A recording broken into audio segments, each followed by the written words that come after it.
अस्सलाम वालेकुम। मेरे गांव के ब्लॉग में आप सबका स्वागत है। आपने देखे होंगे मेरे पुराने ब्लॉग में मैंने आपको बरी बनाने का तरीका बताया था। बरी बनाए थे हमने।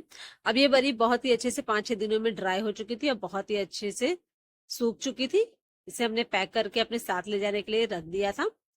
अब हम सुबह सुबह तैयार होकर नाश्ता वास्ता करके अब हम अपनी फूफी के गाँव जा रहे थे। मेरी छोटी फूफी के यहाँ शादी थी।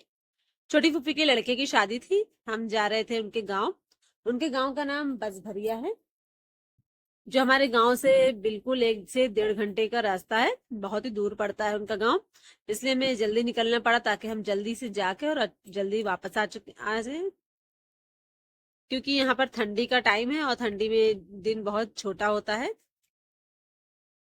बहुत ही अच्छे अच्छे नज़ारे और बहुत ही अच्छी अच्छी खूबसूरती देखते हुए हम अपनी फुफ्फी के गांव पहुंच चुके थे और हमें पहुंचते पहुंचते इतनी भूख लग चुकी थी कि अब हमने जो नाश्ता हमारे सामने आया हमने सब साफ कर दिया। उसके बाद मुझे याद आया कि मुझे इसकी शूट करनी थी। बाद में हमने शूट भी किया थोड़ा बहुत।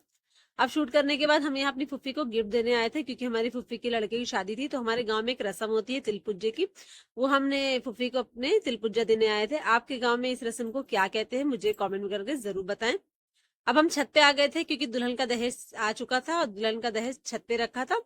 तो हम चाय पीते पीते हम यहाँ दुल्हन का दहेज देख रहे थे। अब दुल्हन का दहेज देखते हमारी चाय खत्म हो चुकी थी। चाय इतनी सारी क्वांटिटी में बन चुकी थी, सबको 2-2 कप पीना पड़ा। अब हमें जबरदस्ती एक और कप पीनी पड़ी चाय।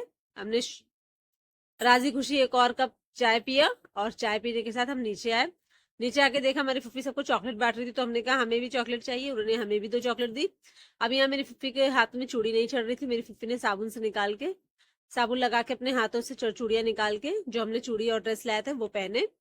मेरी फुफ्फी के घर के बाहर बहुत सारे जानवर थे। यहाँ बहुत सारे जानवर मवेशी पालने का रिवाज है। बहुत सारे लोग इसे मतलब पालते हैं, बकरे भैंस गाय। अब यहाँ मेरी फुफ्फी ने जो शॉपिंग की थी वो भी हमें सब दिखाई। और दिखाने के बाद कहा खाना रेडी हो चुका है। हमने खाना खाया। खाने में हमारी फुफ्फी ने चिकन का सालन दाल चावल बनाया था और आलू बैगन की सब्जी बहुत ही अच्छी बनी थी। हमने आलू बैगन की सब्जी ज्यादा खाई और चिकन को बहुत कम खाया। अब खाना खाने के बाद मेरी फुफ्फी ने कहा चलो मैं आपको अपना गाँव दिखाती हूँ। आप लोग बहुत कम आते हैं यहाँ पर, तो आपको मैं चलो अपना गाँव दिखा कर लाती हूँ। अब गाँव देखने हम निकल पड़े थे यहाँ से। देख सकते हैं पुराने जमाने के घर है यहाँ पर। पुराने जमाने पे इसी तरह से घर होते थे, मिट्टी के खपड़े के साथ। हम मस्ती करते आगे बढ़ रहे थे। ये हमें 2 गायें दिखी जिसके एक डार्क सर्कल थे और एक के नहीं। तुमने कहा दीदी आप जो क्रीम लगाती है वो इन्हें भी बताए ताकि इनके डार्क सर्कल चले जाए। मस्ती मजाक करते करते हम आगे पहुंचे। और जिस तरह से मैंने कहा इनके गांव में बहुत सारे जानवर हैं, बहुत सारे जानवर मवेशी पालने का वो है। तो इन जानवरों को देखते हुए आगे पहुंच चुके थे और बहुत से घरों में यहाँ पर मतलब फूल पौधे का पेड़ भी था। फूल बहुत तरह तरह के फूल यहाँ पे थे। और एक जन के यहाँ तो ये मतलब बहुत ही बड़ा सा और बहुत ही ज्यादा क्वांटिटी में नींबू का पेड़ भी था। उस पेड़ पे इतने सारे बड़े बड़े नींबू और हर साइज के नींबू इतने अच्छे और बहुत ही ज्यादा तादाद में नींबू लगे हुए थे। देख सकते हैं आप कितने बड़े बड़े साइज में। हमारे बॉम्बे में तो इतने बड़े बड़े नींबू देखने नहीं मिलते हैं, पर गांव में देखने मिलते हैं और इसे बहुत ही शौक से लोग खाते भी हैं। जायका में इसे खट्टा ही रहता है नॉर्मल नींबू के जैसे, पर जिसके शौक जो जिस तरह से खाए। देख सकते हैं कितना अच्छा लग रहा था। और वहां पे बहुत से जगह छोटे छोटे पेड़ भी थे, मोगरे के और गेंदे के, और एक और पेड़ होते जिसे वहां पे मुर्गी की चोटी भी कहा जाता है शायद। तरह तरह के पेड़ और तरह तरह की सब्जियां हमें देखने मिली यहाँ पर। और यहाँ पे हमें एक सब्जी और मिली, बैगन की सब्जी। बहुत ही अच्छी छोटी छोटी और व्हाइट कलर के बैगन थे इसमें। अब बहुत ही ज्यादा क्वांटिटी में यहाँ बैगन लगे हुए थे। हमें देख के तो इतना अच्छा लगा, हमारा दिल किया इसे हम तोड़ के अपने साथ ले जाएं। तो हमारी फुफ्फी ने पूछा हमारे बच्चे चाहते हैं इसे आप ले ले तो क्या ले ले। मेरे बच्चे ने तो जैसे कहा उन्होंने कि हाँ आप ले जाएं, मेरी बहन टूट पड़ी उस पेड़ पर और सारे बैगन तोड़ लिए। कम से कम 1 किलो बैगन उसने तोड़ के ले आए। इस तरह से तोड़ रही थी जैसे उसका खुद का पेड़ हो। अब बहुत ही ज्यादा क्वांटिटी में हमने यहाँ बैगन ले लिया था। और यहाँ पे ना तरह तरह के पेड़ थे, तो इसमें एक पेड़ और था, तरवई का भी पेड़ था। मतलब तरवई का भी सब्जी यहाँ पे लगी थी। तरवई की सब्जी बहुत बड़ी बड़ी तरवई थी।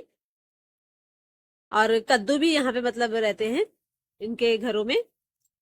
और जो हम बचपन में खाते थे ना स्टार, जिसे आप, मैं तो स्टार, और बहुत से लोग उसे अमरक और कुछ भी क्या कहते होंगे।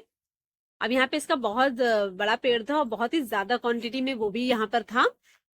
जैसे हमने कहा इसे हमें चाहिए, तो उन्होंने बेचारे ने अपने बच्चे को पेड़ पे चढ़ाया और हमारे लिए वो सारे अमरक को, मतलब स्टार को तोड़ा और हमें बहुत ही ज्यादा क्वांटिटी में वो भी दिया। हदिया के तौर पे हमें बहुत सारी चीजें मिल चुकी थी। देख सकते हैं कितनी अच्छी और कितनी फ्रेश चीजें जो हमें बॉम्बे में बिल्कुल भी नहीं मिली। यहाँ मेरा मोहम्मद कितने अच्छे से खेल रहा है, जैसे इसे कभी मिट्टी मिली ही ना हो। और ये हमारी आफिया बकरी के बच्चे के साथ खेलती हुई। अब हम इतने सारे सामान लेकर के अपने घर जा रहे थे। फूफी ने कहा चलो वापस घर चलते हैं।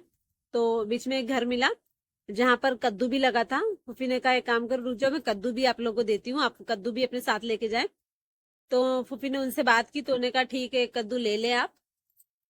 और उनके घर में बहुत सारी ज्यादा क्वांटिटी में कद्दू का मतलब खेती था। देख सकते हैं कितनी जगह जगह कद्दू लगे थे और हर साइज के, बहुत ही बड़े बड़े तादाद में, बहुत ही ज्यादा ज्यादा थे। ये अपनी छत पे उन्होंने लगाए हुए थे। मेरी बहन शबाना ने फिर एक कद्दू पसंद किया और उसे अच्छे से हाथों से तोड़ने लगी। वो हाथ से टूट नहीं रहा था। फिर उन्होंने अपना 2.5 किलो का हाथ इतनी तेज उस पे मारा कि वो कद्दू जड़ से निकल गया। अब कद्दू को मिल गया था, हम अपने घर वापस आ गए फूफी के यहाँ। और आते साथ आफिया को सब्र नहीं हुआ, उसने फटाफट नींबू छीला और खाने लगी। अब हमने सारा सामान अपना रखा और हम निकल चुके वापस अपने धानीपुर की तरफ। अब धानीपुर में जाने के लिए हम गाड़ी में बैठ चुके थे। वापस से हम अपने धानीपुर को निकलने के लिए, अब देख सकते हैं रास्ते में इतनी भीड़ थी क्योंकि ये मेले का सीजन है। यहाँ पर मेला बहुत लगता है इस सीजन में। अब मेले की वजह से इतनी भीड़, इतनी ज्यादा ट्रैफिक थी। तो देख सकते कितनी ज्यादा क्वांटिटी में लोग यहाँ पर जमा होते हैं मेले में जाने के लिए। आपके गांव में भी अगर मेला लगता है तो उस मेले का क्या नाम है मुझे जरूर बताएं। और आप किस गांव से मेरा ब्लॉग देख रहे हैं ये भी बताएं। जैसे तैसे ड्राइवर भैया ने हमें इस रश निकाल करके तो जल्दी से जल्दी हो सके हमारे घर तक पहुंचाने की कोशिश की। बहुत ही ज्यादा पब्लिक थी। इतने ज्यादा पब्लिक के बीच में गाड़ी चलाना, पास गाड़ी चलाना थोड़ी तेज, बहुत ही मुश्किल था। बेचारे भैया बहुत ही स्लो स्लो चला चला के आगे बढ़ रहे थे। बहुत ही मजा आया, बहुत ही यादगार सफर था, बहुत ही अच्छा लगा। मैं अपने फूफी के घर जाकर के इस बार बहुत ही जमाने के बाद मैं उनके घर गई थी। और वापस आते साथ देख सकते हैं शाम होने लगी थी और शाम में कितना अच्छा मंजर और कितना सुहाना सफर था। और उतने सुहाने हमारी यादें हम अपने साथ लेकर जा रहे थे। अब घर पहुंच के हमने जो कद्दू और बैगन लाए थे उसी की सब्जी हमने बनाई और बहुत ही ज्यादा थक चुके थे, इसके आगे हमने शूट नहीं किया। तो बिल्कुल हमारे साथ बने रहे आगे।